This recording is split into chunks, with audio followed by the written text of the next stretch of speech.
Das ist übrigens eine Katze.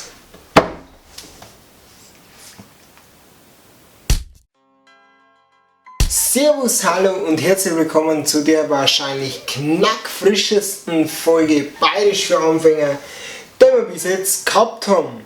Thema habt ihr im Videotitel wahrscheinlich schon gelesen, es geht um Früchte und da fangen wir damit doch gleich mal an. Nummer 1 nur relativ leicht auszusprechen, eine Gurken. Keine Gurke, sondern eine Gurken. Das ist ein GN am Schluss. Als nächstes haben wir dann Äpfel.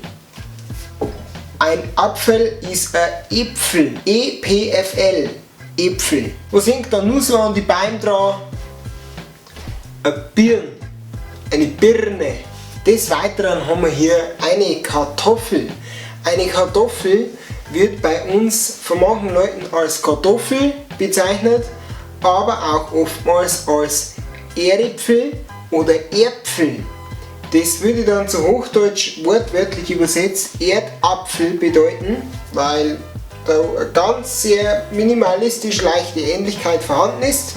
Wir sagen jetzt da so Ähripfel dazu. Dann haben wir mal was Exotisches und zwar eine Banane.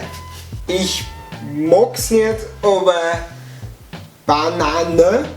Da haben wir jetzt das E von der Banane am Schluss, wird zu einem bayerischen A. Der Buchstabe A hat in Bayern und Österreich 3 verschiedene Aussprachsvarianten. Am besten merkt man das bei dem Wort Hartfaserplatten. O, A, Ö. Jedes Mal ein A. Banane. Bei unserem nächsten Kandidaten kommen wieder ein paar A weg. Der Salat wird zum Salat. Die beiden A werden durch O's ersetzt. Salat. Gilt übrigens auch für den Äpfelsalat. Als nächstes was Rotes. Tomaten. Wenn wir wieder ein bisschen ins Fränkische kommen. Das T wird zum D. Das Tomaten werden Tomaten. Das ist übrigens eine Katze. Auch haben wir einen Rade.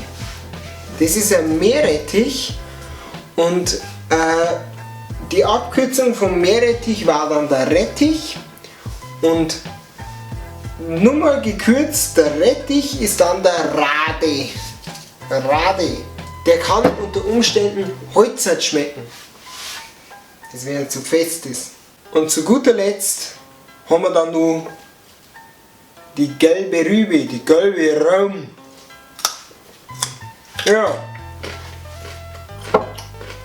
Das war's dann zum Thema Früchtchen.